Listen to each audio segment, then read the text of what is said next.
This week for our primary collage, we're going to be inspired by Eric Carle.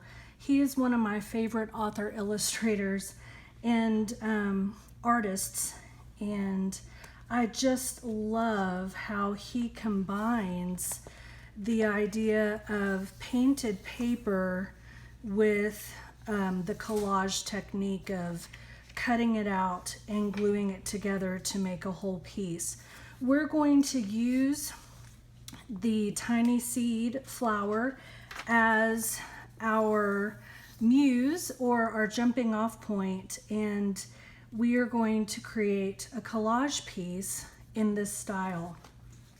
Collage is so much fun.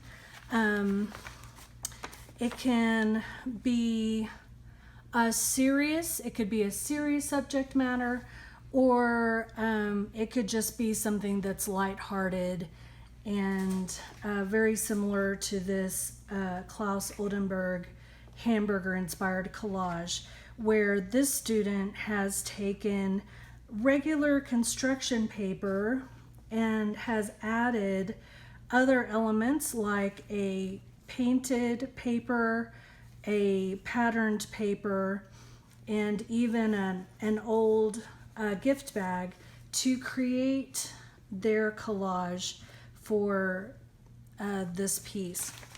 Collages can also be multimedia. So this is a collage piece that my daughter created when she was younger, and she has combined painting, as you can see, with her collage to make a wintry scene.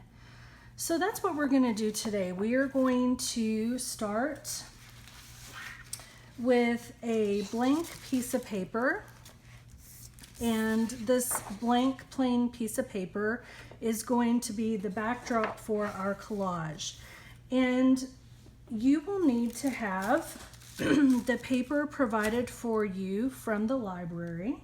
You will need to have some glue, a pair of scissors, and then if you are going to do the multimedia piece like I am, you will need to get some bubble wrap that has been prepared for you at the library, and an arrangement of tempera paint that we still have at the library. You're going to use all of these different pieces throughout this collage to create your tiny seed flower. So we're going to start by getting our background ready for the main collage. And I've started with some tissue paper just to give the background a little bit of color that is not too heavy and overpowering. So I have this really faint aqua blue, I have a lavender, and then I have some very pale pink. And with my scissors, I want you just to take a moment, and to the best of your ability, I want you to cut a rectangle or a square out of your paper. This is a good time. For me, collage is just so relaxing and fun because it's endless possibilities for what you can create, but it's also a really good time to work on your motor skills with the scissors and the paper and manipulating everything. So I'm gonna start, I think, with my pink there and my aqua here. And if you're looking at it, it would look something like this. You arrange your paper where you think it's gonna look good. And I'm just gonna add a little bit of glue. We don't need big globs right now. We just need very slight. We're just getting it down for the background. And this is not our main subject matter. So Just gonna get this down. It's okay if it overlaps a little bit. We already know from watercolor that when colors overlap, depending on the transparency, you can see through, and sometimes other colors are created.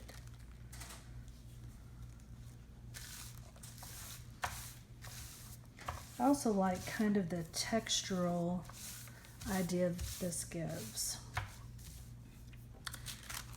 I think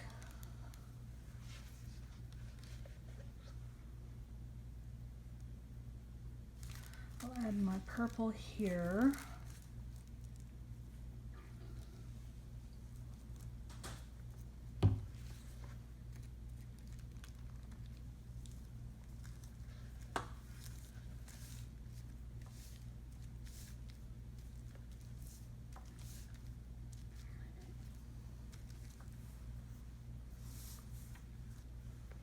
And maybe a little bit more of my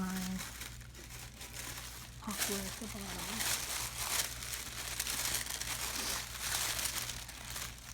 If you have tissue paper at home, this would be a good time for you to recycle some of that. Sometimes we are given gifts and we immediately throw this paper away. Sometimes we put it somewhere to reuse. That's where most of my tissue paper comes from that I create with. I just think, oh, that's a good color or a pattern, I'm going to reuse that.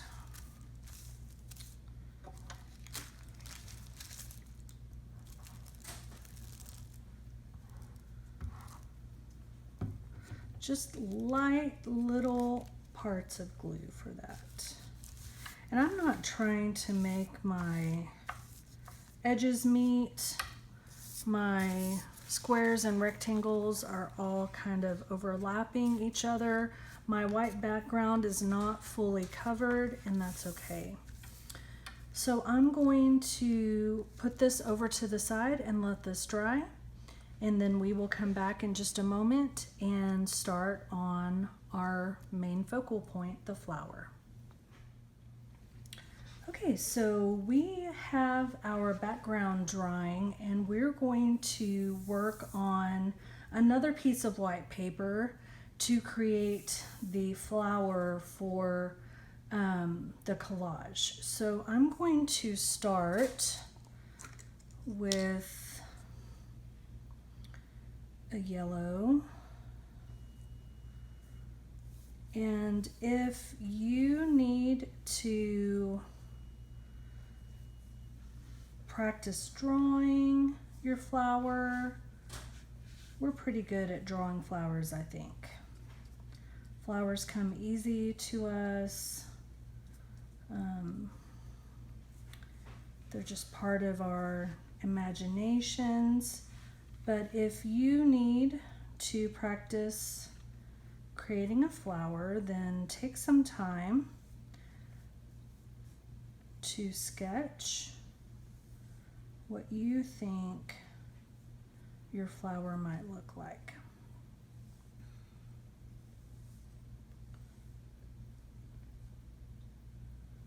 I'm going to start with my middle section of my flower,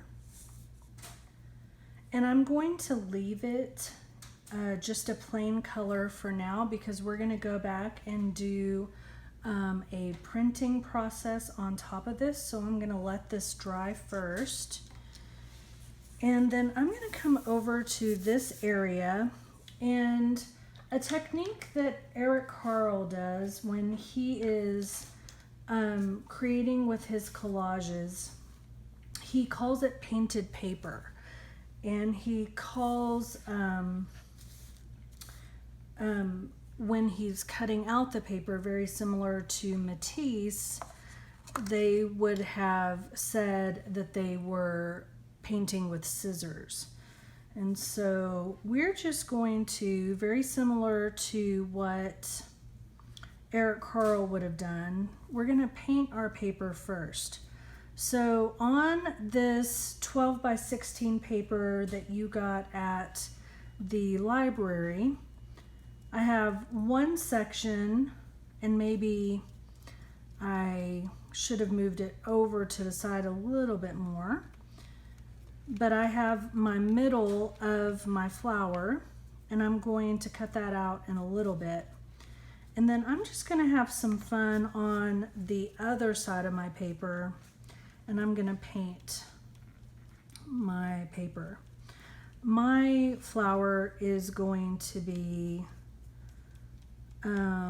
very similar to the color that we saw on the Eric Carle example, but you can choose any color of flower that you like.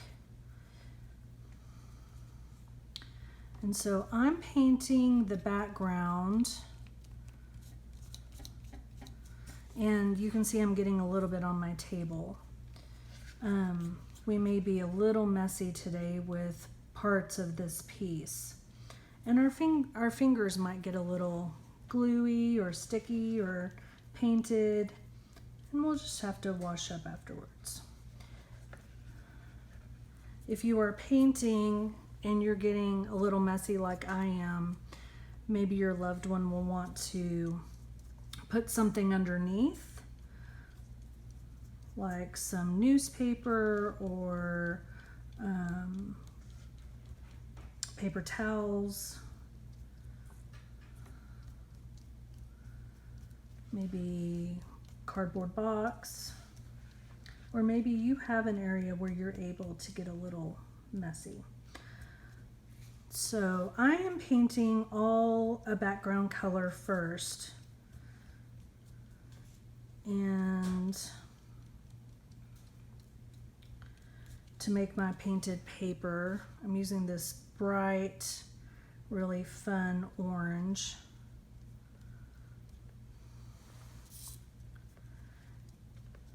And with this background, we are going to create our flower petals. So we're making our painted paper with the colors that we're interested in.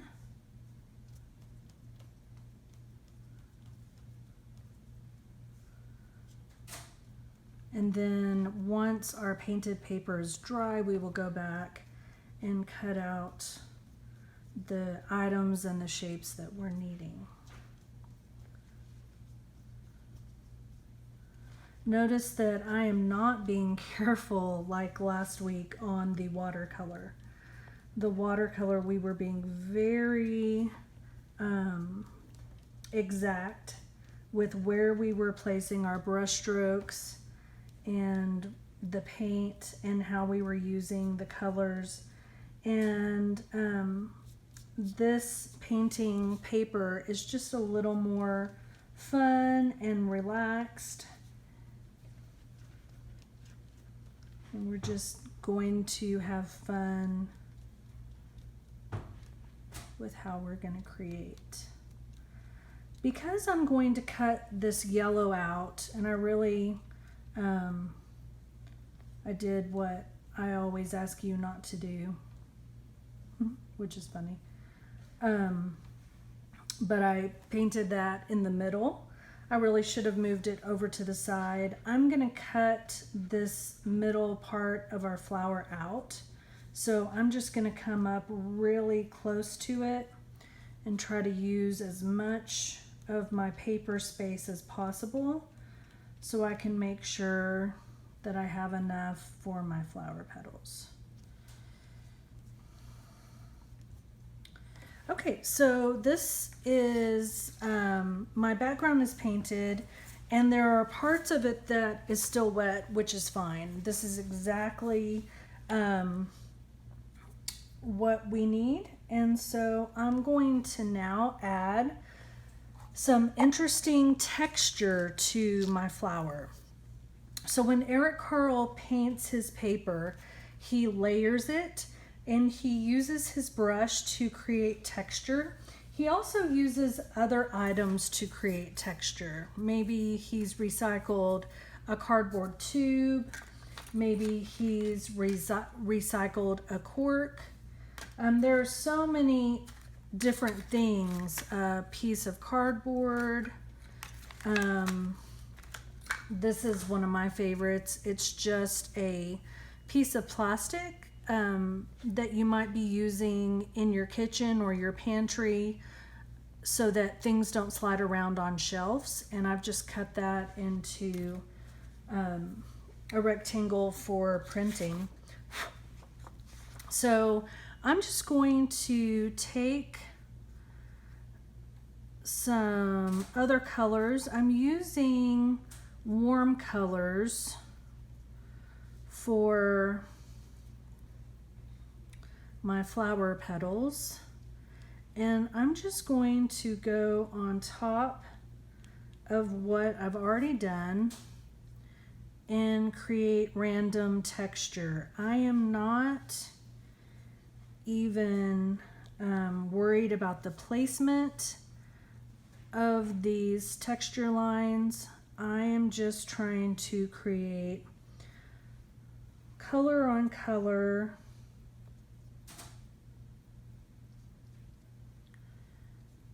and trying to create a beautiful painted paper.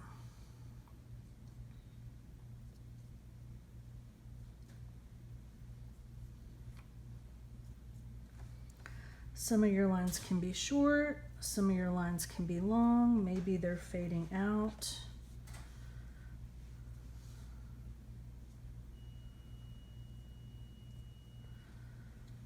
Maybe they all start at the same place. Maybe you do not want to do lines. Maybe you want to do crosshatches. Maybe you want to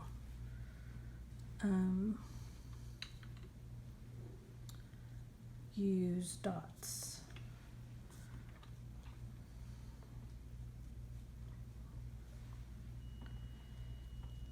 I like how this fuchsia looks with the orange underneath.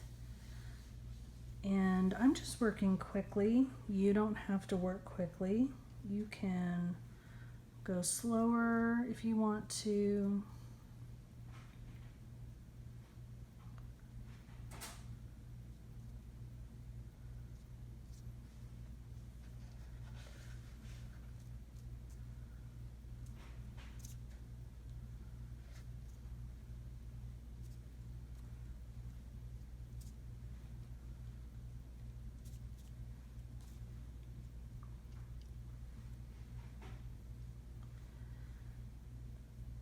And now I'm going to move on to my red. So I'm going to come back with my red and just add another dimension. And I'm not going to add as much of that, because as I'm looking at my piece, I really like the orange with the fuchsia. So I'm just going to add a little bit here and there. And I haven't waited for my paint to dry, but if you need to wait, if you need to put this to the side and come back to it, maybe you've had to stop for lunch or you needed to do a chore,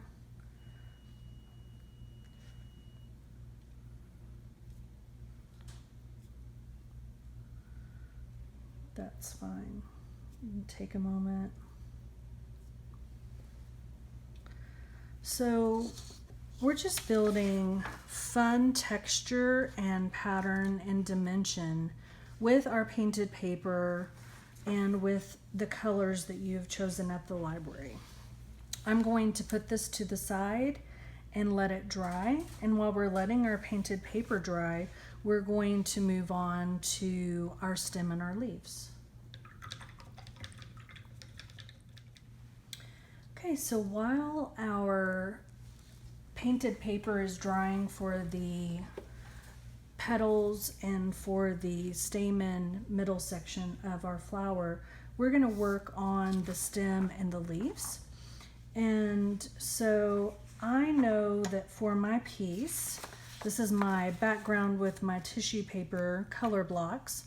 I'm going to have my stem come up the middle, and I can see that this paper that I'm using comes up really, really high. I'm gonna go ahead and cut a rectangle. I'm not going to draw first. I'm just gonna use my scissors to cut a long rectangular stem like this. And we know that in real life flowers are organic and that they're maybe not always going to have straight stems. So if your stem is not perfectly straight, that's okay. You saw last week possibly that one of my pieces for watercolor wasn't perfectly straight. So this is probably way too long for me to have my flower up here. So I'm gonna leave it this length for now, but I'm probably going to come back and cut part of it off in a little bit. And so now I'm gonna use the rest of my paper to create my leaves. Now maybe you know exactly what you want leaves to look like. Maybe you don't. So just a good rule of thumb is to sketch what you're going to do. Notice that I turned my paper over. I am not going to draw on the green collage side because then I would want to erase my pencil lines. And so if I draw on the back of the paper, whether the paper is the same color on both sides or whether it's different like this fadeless kind, I'm going to draw on the back so that my pencil doesn't show.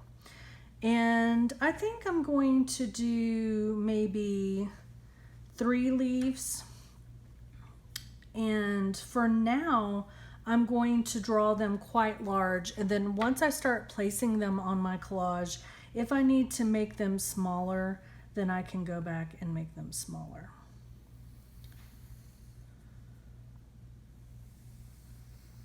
This is a good time for you to practice your organic shapes. If you want to draw 3 out, you can, but I want to show you another way to cut things in collage that are identical.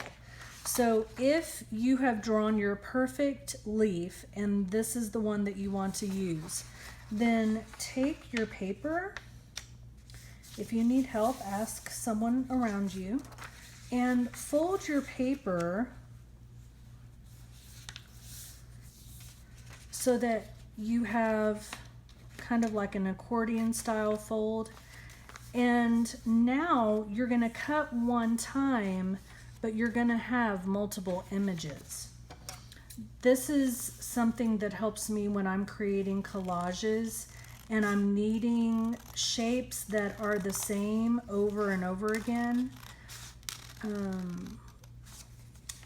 It helps me get the exact shape that I'm wanting and needing without having to draw every single one. Notice that I'm holding my paper while I'm cutting with my scissors. So now if I turn my paper over, you can see that I have 3 identical leaves that I'm going to use for my collage. And then I have extra paper if I need some more green for later. So I can start to kind of imagine by placing my leaves